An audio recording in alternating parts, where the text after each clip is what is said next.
Blog Talk Radio.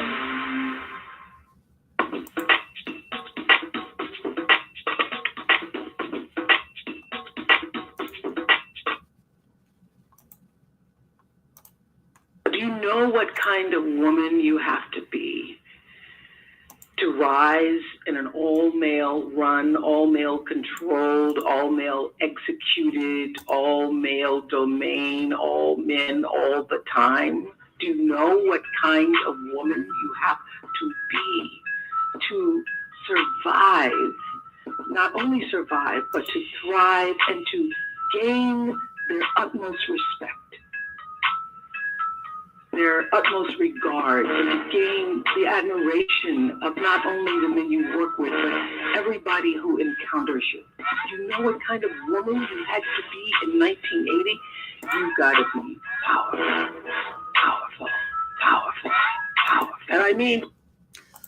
Thank you, Oprah, for that excellent introduction as usual. Good evening, everybody. This is Chris, IMTM Worldwide Radio. This is the Women in Business Show. This is actually the second show of 2022. I apologize for not, being a little bit more regular. There's so many reasons. I won't get into that tonight. 646-652-4479 is the number. Now, here is the plan of the day. Because as of right now, my guest is not available.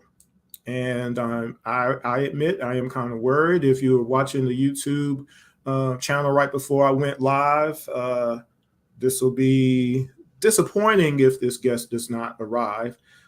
She is, I think, a great person, a great individual, a great woman. And this is actually someone who I've known for a period of time, but never met before. Not in real life anyway. Okay, I just got a message. So I'm gonna see if I can stall just a little bit now. Okay, so we'll see if we can get this to work. But this is a person who I feel definitely lends credence to the phrase women empowerment for sure. And that's why I have her on. That's why I plan to have her on tonight. So we're going to see if we can make this work. Now, the other thing that kind of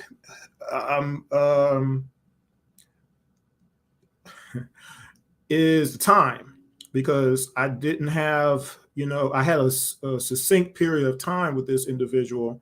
So hopefully if she's able to come on, we'll have enough time to really kind of get into subject matter and her organization and everything like that. So I'm gonna try not to touch any of that until she actually comes on. And so what we're gonna do for now is I'm gonna take a little chill. I'll stall for a second more because she's messaging me in real time here. So we'll see what happens. This is actually not the worst thing that's happened prior to an interview before. I have some stories. I'll tell them another time. Because anytime you do anything live, when you record something, then post it is much different than doing it live, knowing that you're live. You know what I'm saying? So you're trying to work things out in real time. It's very difficult, as you can imagine. So, and it looks like I'll have to stall at least 5 minutes, maybe. We'll see. So let's see. How can I stall for 5 minutes? So the last interview I had for the Women in Business Show came about, I believe, March-ish. She was a clothing designer out of Atlanta. Her name is Jacqueline. And we talked about how she became a stylist and then a designer.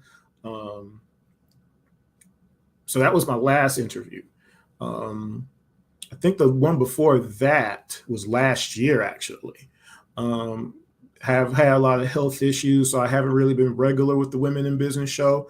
By the way, it's not easy to conduct interviews because, first of all, you have to, who is going to be the person that you're going to interview, then scheduling, and then everything that goes into that.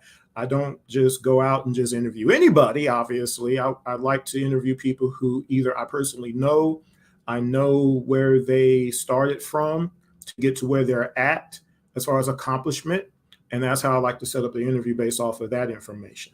So that's how I usually do it. So sometimes there's few and far in between just because of that. but sometimes it's circumstances too. Again, everybody has different schedules. And like tonight, let's see. All right, so let's do this. Let me go ahead.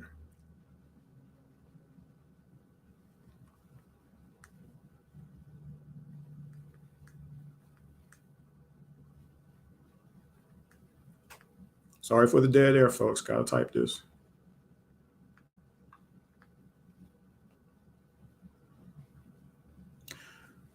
So we're going to see if we can make this work. Unfortunately, I can't stall in certain terms because this subject matter is very particular, and I really want her to be the educator on it. Um, so that's why I'm not stalling in the way I usually would in regards to a particular subject matter, because I really want her to speak on it more than me, because she's the expert in this particular case. So we're going to see if I can stall just a little bit more. But anyway, the Women in Business Show is something I started about 4 years ago, approximately, highlighting women who have created their own business or they've used their personal talents to create a career behind their talent. Okay. And that's how I started the particular show. So that's the quick story there. As I think she's here, so I'm gonna let her get set up first before I bring her on. So that being said, now I've already kind of played the intro that I usually would play, so I'm not going to play that again. But this is what I will do. I'll go ahead and do my intro of her. All right. So inspiration. You have to want to be an inspiration to others. There is a responsibility that comes with it. You have to want to make sacrifices in your time and resources. You have to set goals and you have to work hard. Can't be selfish. Most importantly, you have to want to see the best in others and want to see them succeed. Ebony King is such a person.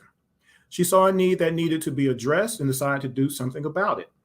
Elevate Her UK is a nonprofit organization that provides positive advice and support to vulnerable teenage girls and young women from disadvantaged backgrounds.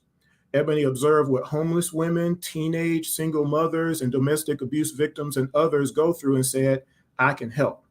So tonight we're going to get a chance to speak to this London, England resident, find out how she started on this journey, difficulties and obstacles she had to overcome, accomplishments, and also plans for the future and more. So, of course, if you're watching right now, you can also call in 646-652-4479 if you'd like to chime in, ask a question. But, of course, watch the YouTube channel. Make sure you share it as well. And that being said, I think we're ready to go. Let's see if we can bring her in. Hi, Ebony. Hi, how are you? Sorry I'm late. No. I stalled as much as I could in this particular case. I did a pretty good job, I think, this time. So welcome to the show. Now, since I kind of just did the long version, go ahead and tell our audience, kind of introduce yourself, where you're from, and also your organization and what it's about. Okay, my name is Ebony King. I'm a youth advocate. I'm born and bred in East London, UK. My organization, we support young girls from disadvantaged backgrounds through one-to-one mentoring, our empowerment workshops, and our outreach. So I was a teenage mom, so using my lived experiences, I try to inspire, motivate, and uplift other young girls who may be going through things that I went through. And yeah, that's about it. Okay, we promote entrepreneurship, employability skills, and we just try and help the youth, basically. Thank you. I appreciate that. Being so detailed, actually. So now, actually, I was telling the audience as I was awaiting your arrival that you're actually just my second interview on the Women in Business Show this year, my third international interview. So I'm very excited about that. I appreciate that. Now, we already know East London. So let me ask you a question. What was it like for you growing up initially? Kind of tell us just briefly, just a little bit of story, because most people have never been to the UK, London, anything like that. I know I've never been. So kind of tell the audience a little bit about you growing up. Growing up, I was actually born in North London, Tottenham to be precise. And it was a predominantly Black area. So it was very multicultural. You know, it was good. But then my parents divorced when I was like 6. And then my mom just wanted to get away from like what you would call the hood. Okay. And moved us to like the suburbs in East London / Essex area. And that was tough because it was like moving from like a predominantly black area to an area where you can literally count how many black people there were. Oh, wow. That was a big change for me. And also, so once my dad left the household, I didn't get to see him much. So he, you know, we had to do like, he had to go to court to get child contact from the courts to see us, to see my brother and I. And so it was quite, like, I didn't really get to see my dad much. And yeah, so it was quite tough. Wow. Yeah. I can kind of relate to that because I was born in New York, in Queens, and my parents eventually moved, myself, and then my mom got pregnant with my brother. And at that point, they decided they didn't want to raise us there, and we ended up in Georgia because of that, because they didn't want us to live in the hood. So I can relate to that a little bit. So let me ask you this question then. What would be, well, actually, just a little bit more about the UK, because there's a point to this. What would you say be the biggest differences between America and the UK? And do you have anything that's a favorite thing about living in London? I mean, you've been there your whole life pretty much. Is there a favorite thing that you have? But what would you say is like the biggest differences between America and the UK? I would say I like the fact that in the UK there is some form of government assistance. I mean, I heard that the government help people out a bit, but it's not like the UK. So in the UK we have NHS, which helps with like the healthcare side of things. So it can be low families from low income households that they help. You know, there's free medication, free education, free things like that. I think that is really good for like that the UK provide these things, because you guys, I think you guys have to pay for, you have to have insurance and stuff like this, healthcare. Yeah. We don't have that. See, that right there would make such a difference. It really would if we just had that, I swear. Okay, so let's get to the nitty gritty. Let's get to the bulk of the matter here. So where you are right now as a woman and the founder of Elevate Her UK, was there something that happened? Well, you kind of alluded to it actually, but was there something like an event that precipitated while you were growing up or as you were becoming a young woman that was a turning point to say, this is what you're doing now is what you were going to do? Was there a moment in time that you can think of that pointed to this moment right now? Well, what made me start Elevate Her UK was when I became a teenage mom. I was 18 when I got pregnant and I was 19 when I had my child. I'm 33 now.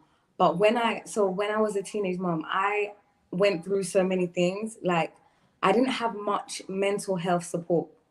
My mom wasn't really there for me emotionally in that kind of way. So I had to be strong on my own.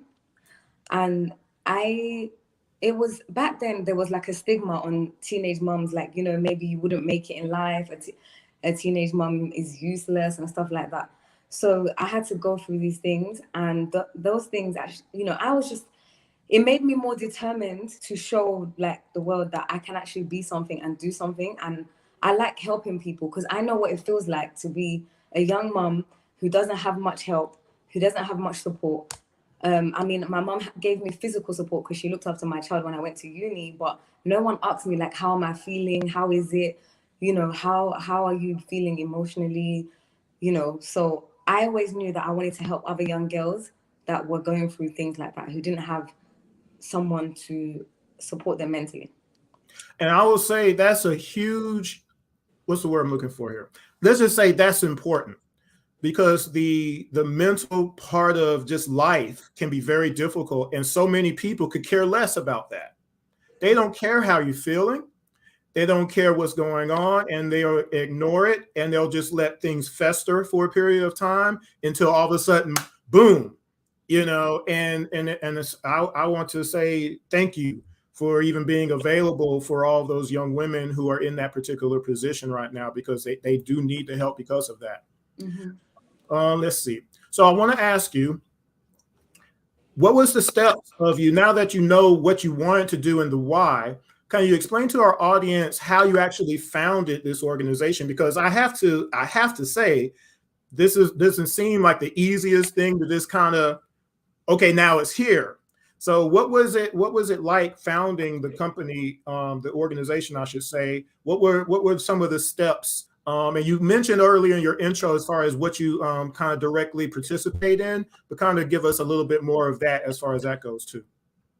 Okay, so in the beginning, I just knew I had to do something. So how I started actually was by going to mother and baby hostels. I don't know what you guys call it in America, but mother and baby hostels. So like there's like teenage mothers that live in like an accommodation, just because I was homeless when I was a teenage mom for some time, so I know what it feels like to be homeless and be a teenage mom. So I started going to these, I went back to these places and started giving out feminine hygiene products, um, baby diapers and wipes and stuff. So it started out by doing outreach. That's how Okay. I first started, by doing outreach. And then I just started, and I got one of my cousins who also went through similar things. She actually got pregnant at 16, a little bit younger than me. And she had gone through a lot of things. She had even gone through domestic abuse, like directly from her child's father.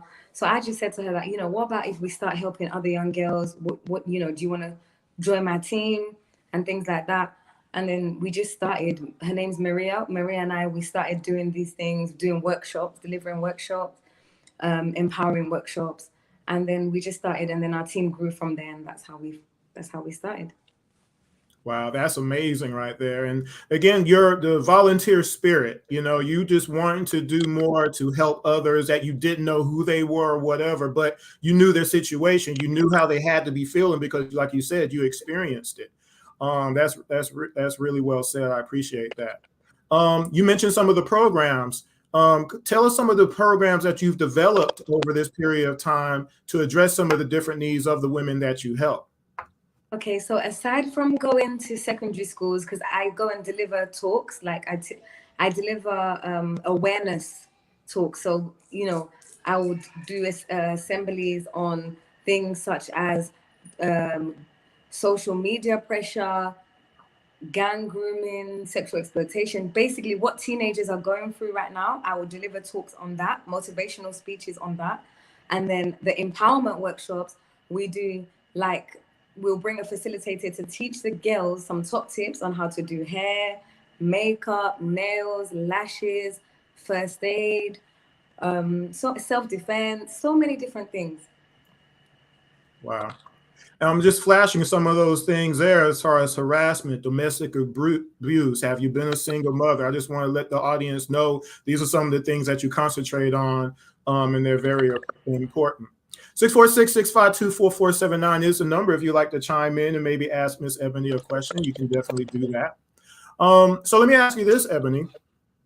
Is there a particular story that kind of, like, off the top of your head maybe, of something that you did to help someone that just stands out, or just something in general in regards to how you've been able to help certain women kind of get to that next point in life, from actually having that obstacle, whatever it was, to being able to overcome it and then continue to move forward? Is there a story that you can tell us?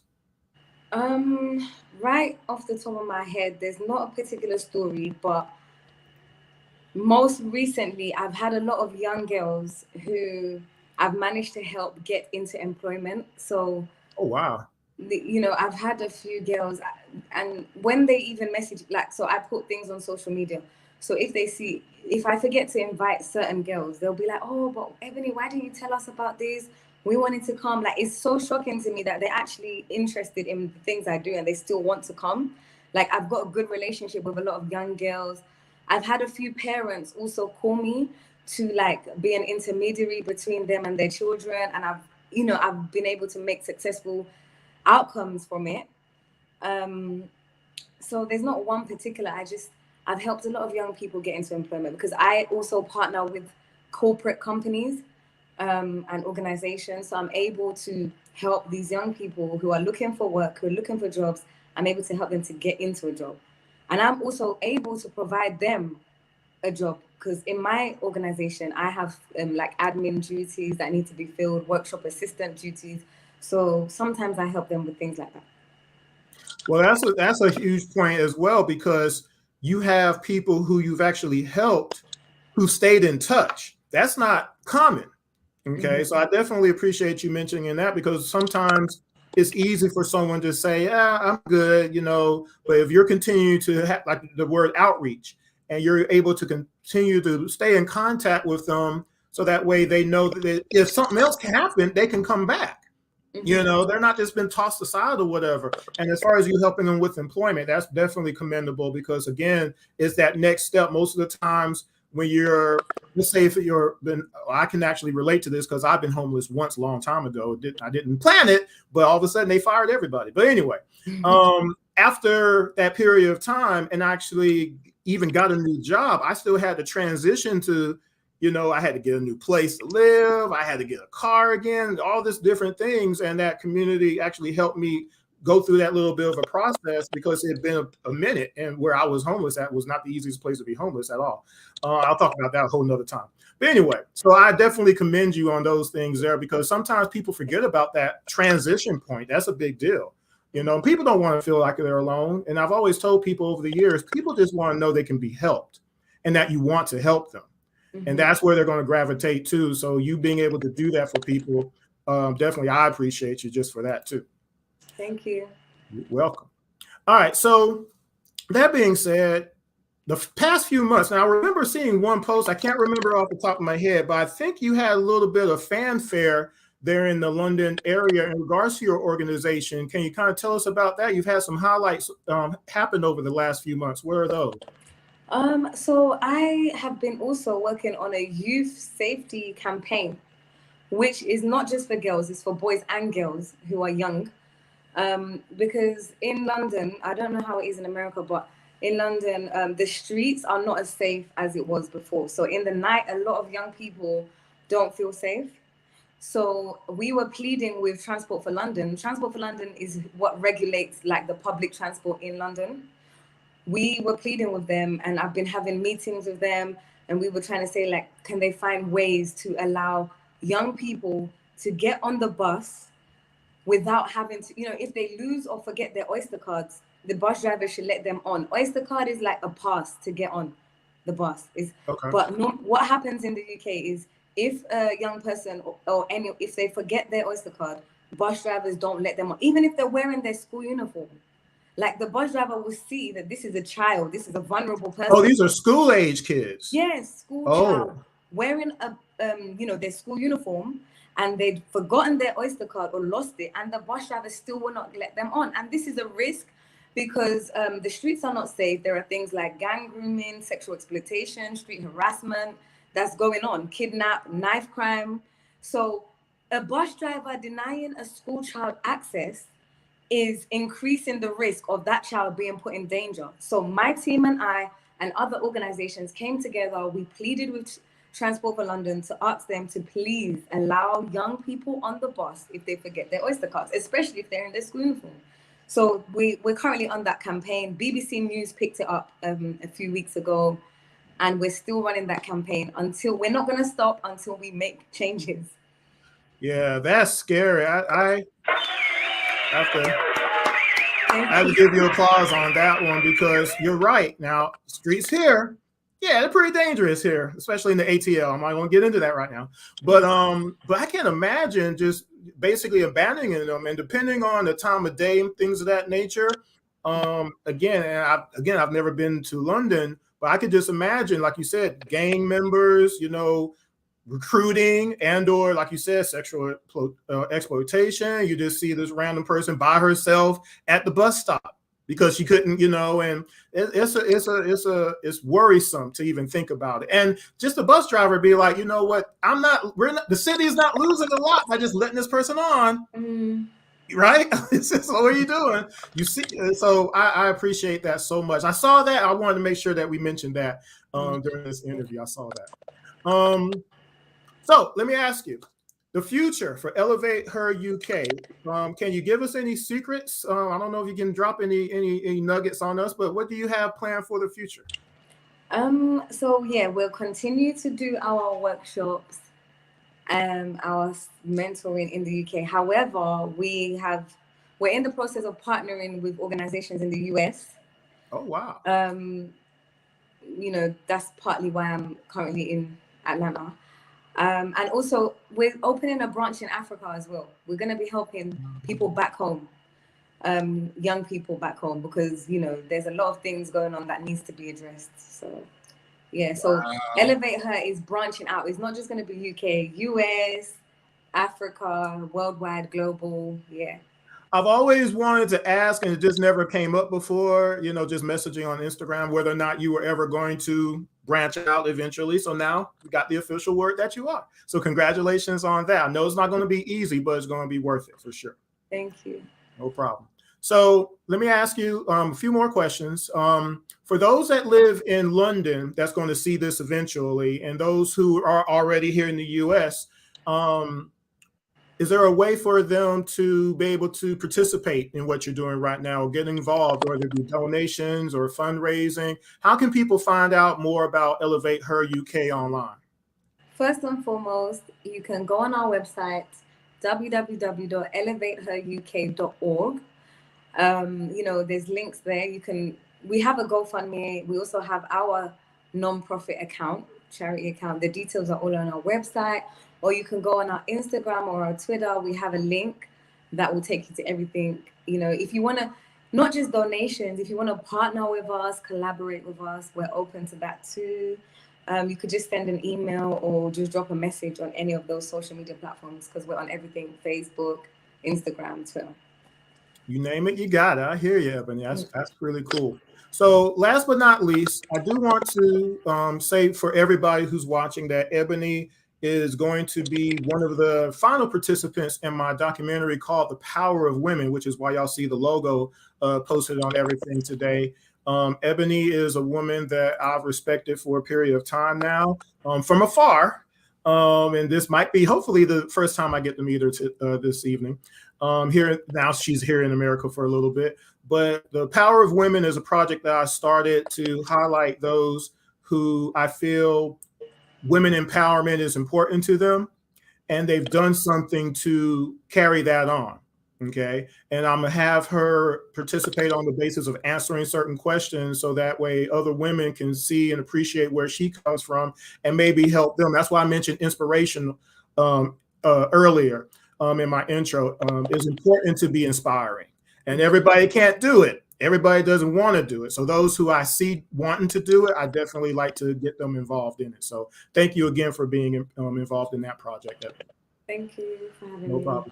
So that being said, everybody, I hope that you got to learn a little bit more about Elevate Her UK. The founder here, Ebony King, is doing huge things right now in the community pertaining to women, but now also she's branching out to everybody else who needs help too. So keep that in mind. That's a big deal. We definitely want to concentrate on our ladies. Ladies are important. We can't have enough women in the world doing big things. It's important. Anybody who has a daughter, a mother, a cousin, anybody who's a woman should want to have someone look up to them, and respect them. That's important. And we don't have a lot of that going on right now. So anytime I see that, I like to point it out. So I want to say thank you for being available. Thank you for just taking some time with me. And I just hope that everybody really appreciated your interview, because it was very enjoyable for me. Oh, thank you for having me. No problem. No problem. Well, I'm going to let you go for now, and hope to see you really soon. Okay. Speak to you soon. Bye. Bye. And everybody, that was Miss Ebony King. Let me get my applause one more time.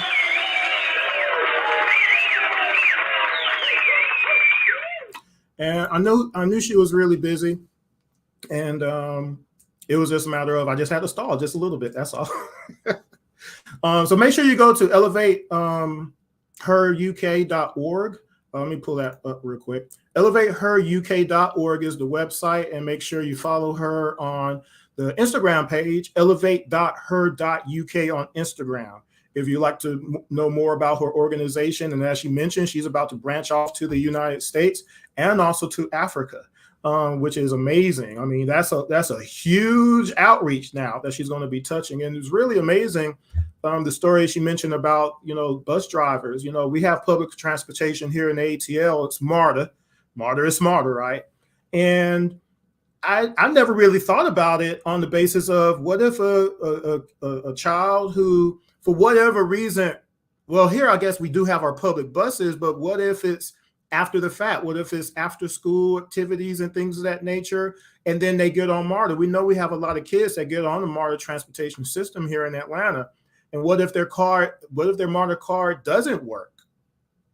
Would they leave them? I've never thought of it before, not just consciously, So I'm gonna have to look that up and just kind of see what the process and procedure is. Would the bus driver say, "Oh, you can't come on," especially depending on the time of day? What if they were at a after school activity and it hits? Well, daylight savings time kind of prevent it being dark, but what if it? You see what I'm saying? I'm gonna find out about that. I'm curious about that. Now, it never occurred to me. And when I was young, I never took the bus. I was always able to get a ride from school, so it just never happened with me. But I'm gonna definitely look into that because that's a huge deal. So very, very commendable on the work she's doing there to protect the young ones there in the UK as far as that goes. And hopefully you appreciate all the different programs that she has for young women who are teenage mothers and they're single, those who have gone through domestic abuse, sexual assault, homelessness, all those different types of things. Because again, so many people are neglected when people find out that's your situation and people just turn their backs to them. And that's terrible. That's terrible. And that's why she mentioned the mental health side of it, just the mental stress and strain that comes from being in that situation. And most people don't have a way to climb out, really, right? So that's the other thing. So thank you for our guest, Miss Ebony King of Elevate Her UK. It was a very enjoyable interview. Hopefully everybody appreciated it. That being said, we're going to go ahead and sign off for tonight. And hopefully you'll be around for our next Women in Business show. Make sure you're following the YouTube page, IMTM Worldwide Radio on YouTube. Also Instagram, IMTM Worldwide Radio. Make sure you subscribe and follow to those two pages. On the Twitter page, of course, IMTM Radio. Make sure you go there. There's a Facebook page for IMTM Worldwide Radio, too, if you didn't know. Make sure you follow, subscribe to all those different pages, and we'll be back again real soon. Till next time, y'all take care.